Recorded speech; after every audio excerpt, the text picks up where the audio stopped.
everyone. As promised, we are here in Canada's fashion and beauty capital, Toronto. My name is Charlene, and welcome to Referrals, Opportunities, Respect. Originally from Montreal with 7 years invested in the industry, I am so proud to inspire, encourage, and provide a platform for professionals and entrepreneurs in fashion and beauty. Society views fashion as a frivolous and self-indulgent art form, but the business of fashion has the power to lead social change, challenge ideas of gender and body image, and make a political statement. So how can you run a venture without being into the business of fashion and beauty? In this masterclass series, we will dive deep to unveil the true depths of the industry through research and reflection, and detail many moving parts, disciplines, and values required to manage a diverse and inclusive brand season after season. Enjoy.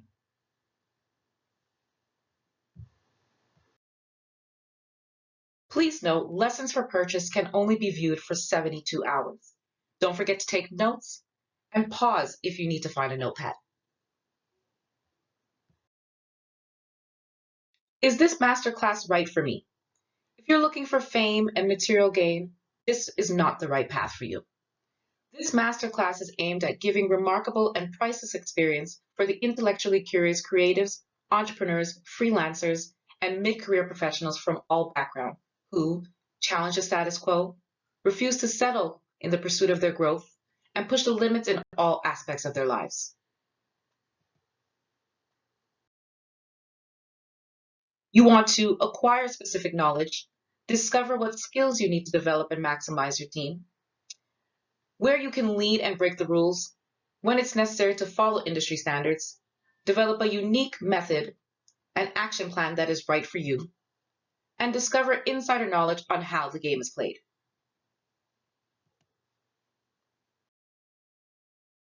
Now that we've laid the groundwork, let's get into it. Standards of beauty around the world. So the following is a list of beauty standards in a few regions around the world, along with images of diverse models from various backgrounds. And what a challenge it was to find them.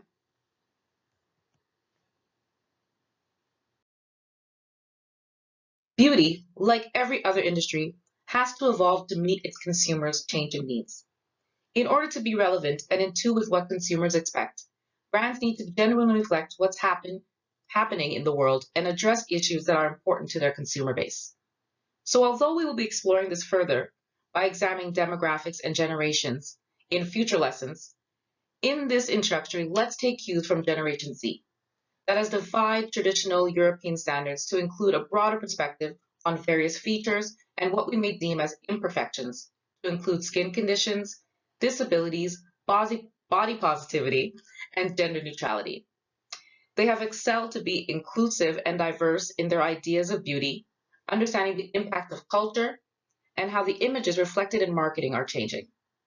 Let's work to challenge our definition of beauty as we identify and explore our aspirations in the industry.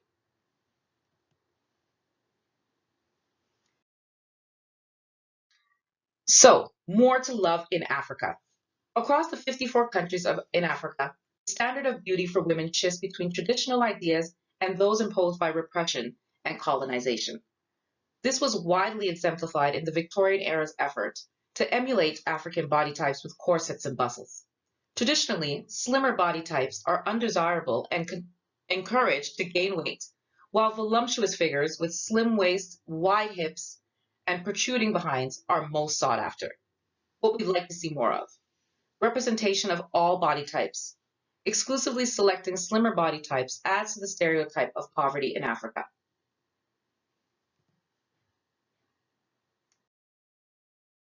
Skin tone in the Caribbean.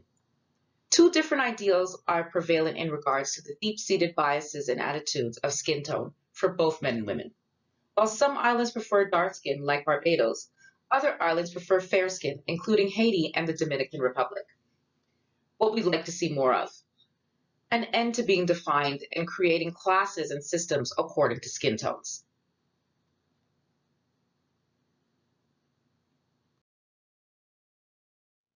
Au naturel is the standard of beauty in France. So with little to no makeup, French women accentuate their natural beauty with muted and warm tones. They desire to be themselves, not a better version of themselves. What we'd like to see more of. Way to love yourself. Go France. Although we'd like to see more representation of a full spectrum of races.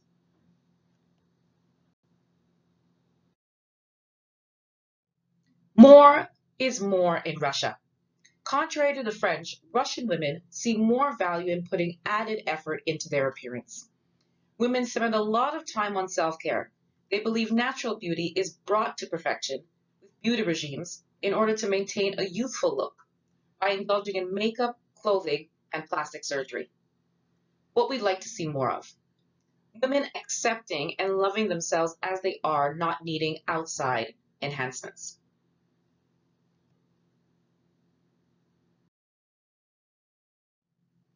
Pale skin is a sign of beauty in many Asian countries. It's not uncommon to see women wearing large ajuma visors. They also cover their bodies from head to toe to keep from tanning. Dark skin signifies poverty, a poor peasant who has to work outdoors. Pale skin, on the other hand, depicts a life of luxury and wealth. They also spend a great deal of money on creams to lighten their skin. What we'd like to see more of. Various and darker skin tones, as well as curves and voluptuous body types.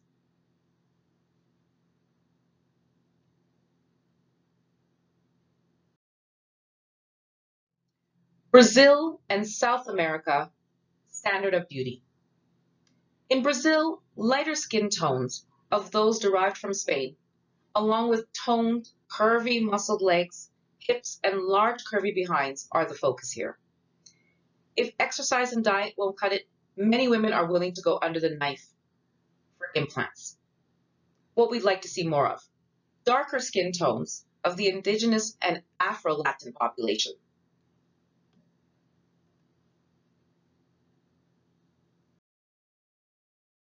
Tall and slender in Canada, USA, and European countries. The majority still values the aesthetic of a tall, slender, busty woman with delicate features, a small waist, and small backside. What we'd like to see more of. Curves and voluptuous body types.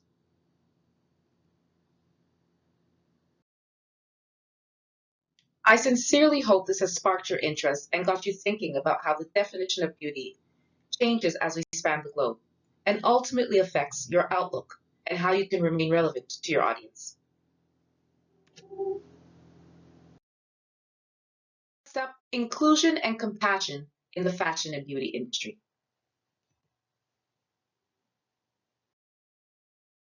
We'll be featuring an article that's posted in Vogue.com titled Brandy's Daniel on Why Fashion Can't Address Systemic Racism Without First Creating Safe Spaces by Brooke Bob. So associations and publications are supposed to be a safe space for professionals to gain knowledge, education, and feedback on campaigns and initiatives, exchange information and contacts, feel heard, have access to resources and statistics, and reach out to targeted communities in order to move careers and projects forward. The problem occurs when these organizations mask their intent with short-term empty gestures in order to be seen as being open to everyone, while their policies, memberships, and initiatives reflect otherwise, exemplifying bias, discrimination, and exclusion. We need to get excited about change, challenge our perspectives, see the value outside of monetary gain, welcome new ideas from those that have a different experience of the world around us, not see different as less than, or feel threatened by it, celebrate and not appropriate talent. The following are a few actionable strategies on leveraging insights for influence from HFR's Brandy Daniel.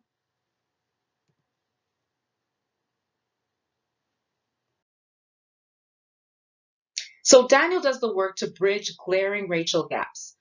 Harlem's Fashion Row has been responsible for connecting designers with major brands like Nike, organizations like the CFDA, and publications including this one, Vogue magazine. In 2018, she organized a Nike-sponsored fashion show for up-and-coming Black female designers, co-hosted by LeBron James. And last year at the New York Fashion Week, Daniels teamed up with IMG to host an exhibition of costume designer Ruth E. Carter's work.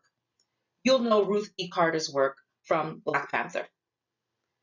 She holds annual corporate retreats that bring together all levels of fashion industry and designers at various stages in their careers. The point of Harlem's Fashion Row is to foster meaningful, long-lasting relationships between groups of creatives and business leaders that wouldn't typically interact in the hierarchy and predominantly white fashion system.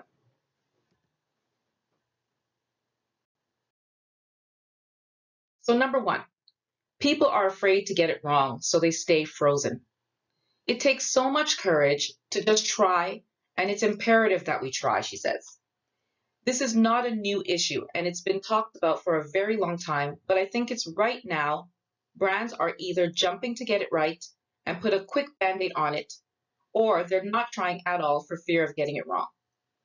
And that is why you need to have somebody inside of your organization that comes from the community that you are advocating for. Number two, there's so much value to having a fresh perspective. Outsiders are bridge builders. It's about meeting people where they are and starting from a place of empathy. And then just having really honest dialogue and giving people safe spaces to have that honest dialogue. Outsiders come with a very fresh perspective, a very different perspective and approach. I also believe that brands, platforms, and publications should support the nonprofits that have been started from a place of passion and purpose.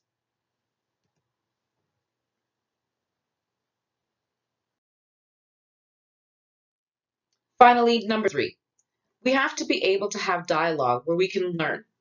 Nobody is going to get it right the first time, but you have to be willing to try. And there has to be a safe space, because if there isn't, we'll be putting a band-aid on this and nothing will happen because no one is willing to understand what this group of people are feeling or what another group of people are feeling. There won't be any empathy. And you can't move forward without understanding the other person's point of view. It's not possible. I know it's scary to implement a new initiative around race or to jump into a conversation you've spent your entire career avoiding. It's time to commit to the process. Have faith that even if the process is messy, the result will land you on the right side of history. And isn't Brandeis Daniel just amazing? What great initiatives, great ideas, great actionable responses. I think that we can all take point from it to look over that article. These are only points from the article. To look over the complete article and to really grasp what she is saying and try to put it into play wherever you are at, whether it's with your brand, whether it's at work, whether it's on a board. So let's move on to how do we measure success?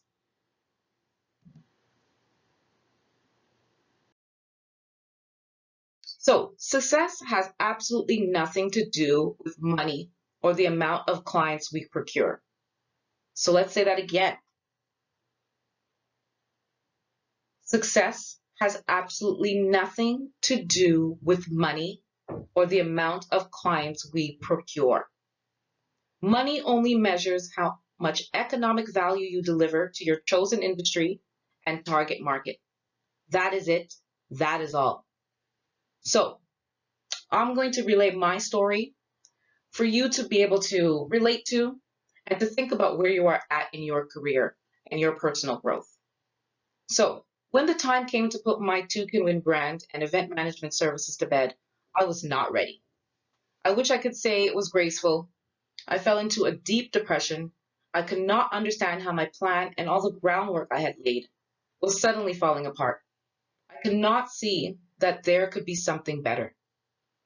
I went back to school to continue my studies and work to figure out what to do next. I gained clarity and began to see people around me that were solely operating on fear and survival, very different than what I operate on. And those that were only there for what I had to offer and the places I could take them.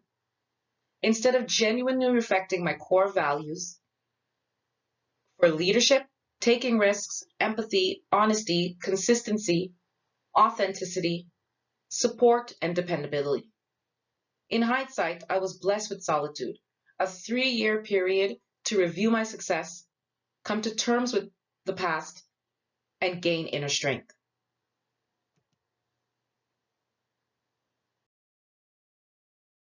Success comes from mastering your dark side. We are all victims of perceptions. It is easy to freeze a tough chapter in our lives and think it reflects the totality of who we are. It takes time, intention, discipline, checking in, and a whole lot of self-love to craft a beautiful relationship with yourself. Success requires self-mastery. If you want to build, you first need to lay a foundation of self-esteem.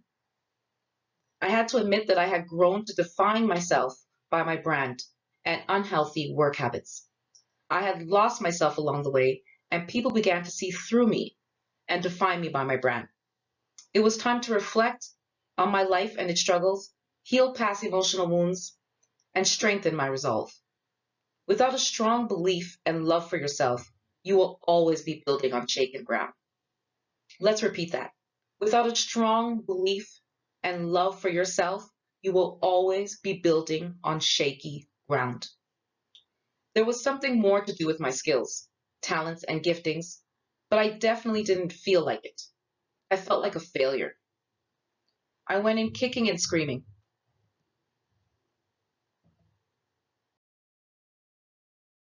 Resisting change at every turn. I needed to be healed in order to move forward. And who was I without Two Can Win?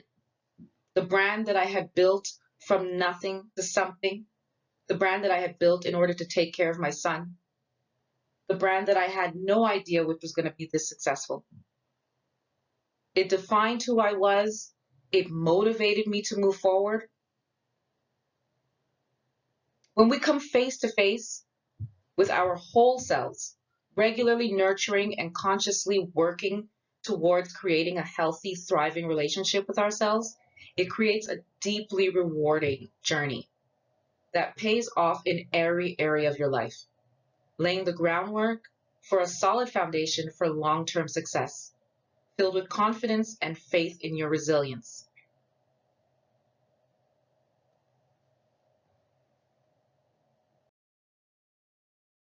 Moving on, 6 principles standing between you and your success.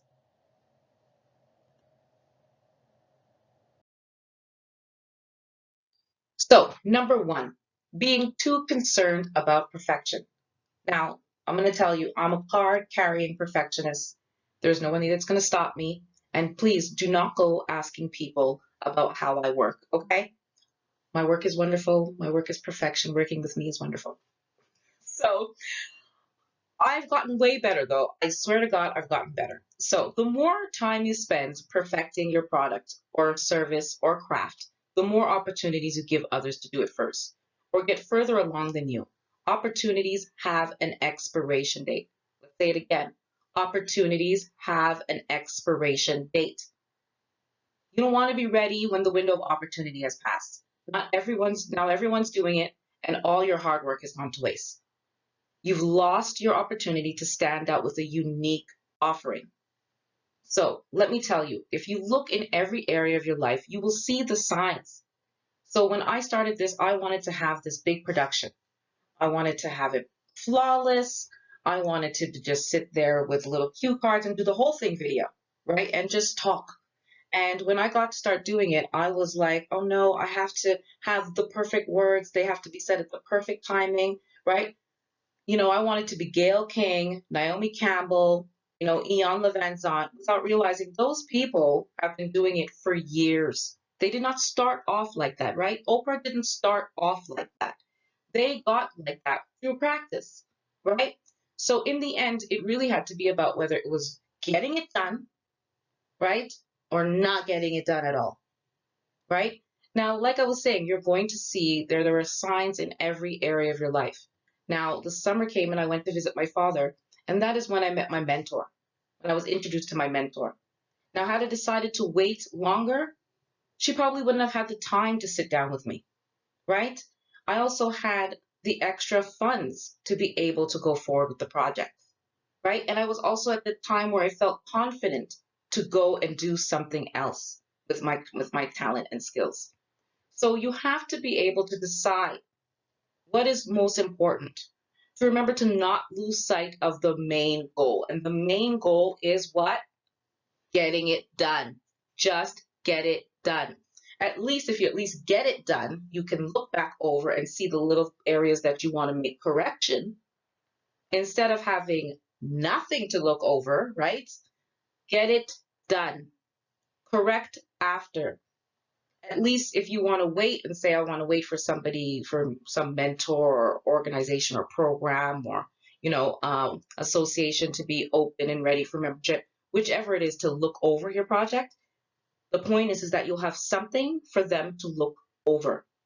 Okay. And also remember, we don't go looking for people to work with or help you, should I say, until you have something to show them. Okay. It's also a sign of respect. So mistakes and imperfections are only you learning how to present your authentic self. So my suggestion is to start slow, one service or product at a time, and work out the kinks while you're establishing your place in the industry and making a profit. So I wanted to have all of my master classes done and be able to offer it one time. However, without realizing it, I have plenty other projects and that's what I'm looking for here, and responsibilities that take up my time. There was no way it was going to happen. If I was to wait until it was all done, I probably would lose, what did we say? Your opportunity, right? So the space for the opportunity is there. So at least get what you can get done and get more as you go along, right? Complete more of it as you go along. So there's nothing wrong with taking your time. There's nothing wrong with taking it slow, right? In the meantime, in between time, like we were saying, you will be establishing your place in the industry, right? And hopefully making a profit while you're doing it, right? But the main thing is getting it done and showing the world who you are and how you're going to show up in the industry. That's it, right? You want to get your foot in. You want people to know who you are. You want people to know what you're about and what you have to offer.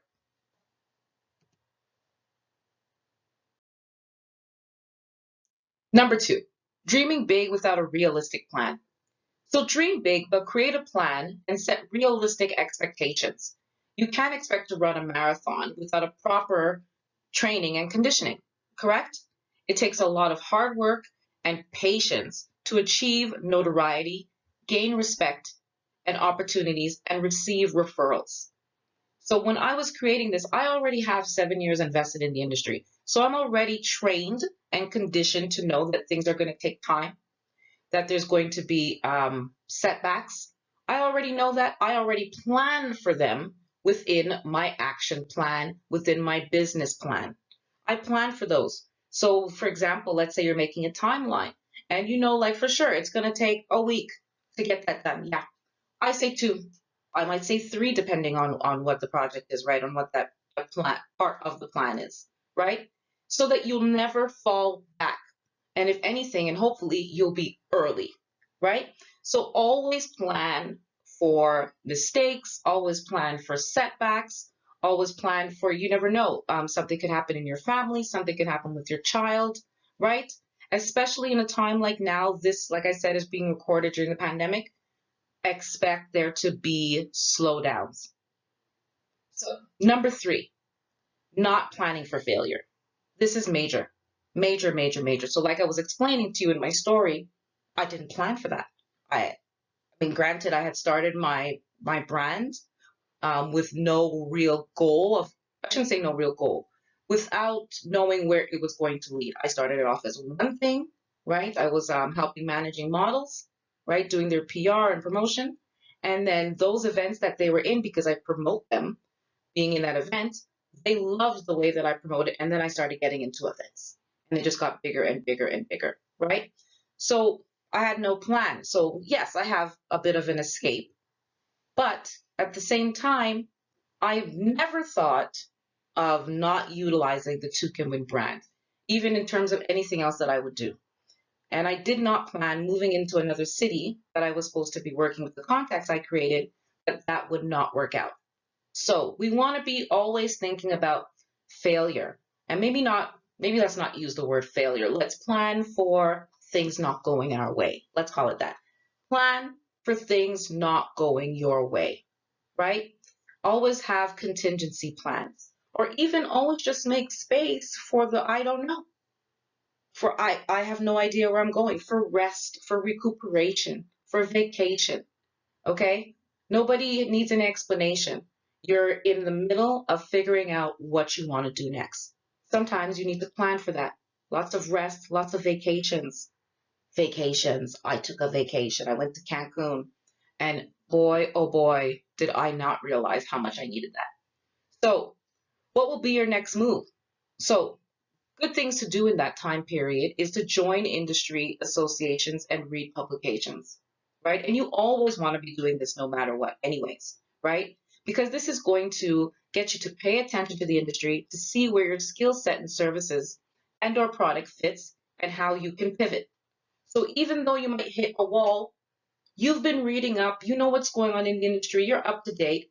When you're ready to bounce back, you already know, you kind of know where your skill set can fit in. So I already knew that I could teach, I could present presentations. One of my, I would say it's probably my number one skill set other than vision, right? Being able to see a project way ahead of where it is from now.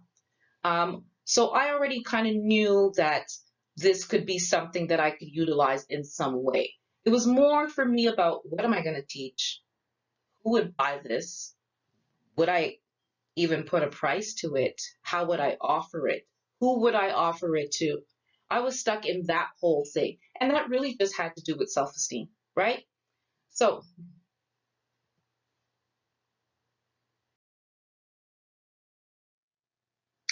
number 4, taking cues from my own personal story that I relate to you. Find ways to believe in yourself and move through life's transitions. You can't succeed your way out of trauma and insecurity. Do the work to heal. Let's repeat that again. You cannot succeed your way out of trauma and insecurity. Do the work to heal. It will come back to haunt you as you hit the heights of success when the pressure is at its highest. And finally, number 5, hire talented individuals who enhance your strengths and pick up the slack in your weaker areas. Learn how to outsource and delegate the tasks that you're not familiar with and aren't as strong in. It's essential to growth. Now, I know this is a pretty large task for all the perfectionists out there, and most creatives are perfectionists. And it's not that we can't do it, right? We can do it.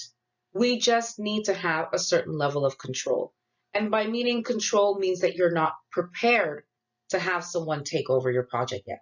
So what should you do then? Wait until you know exactly what you want the end result to look like.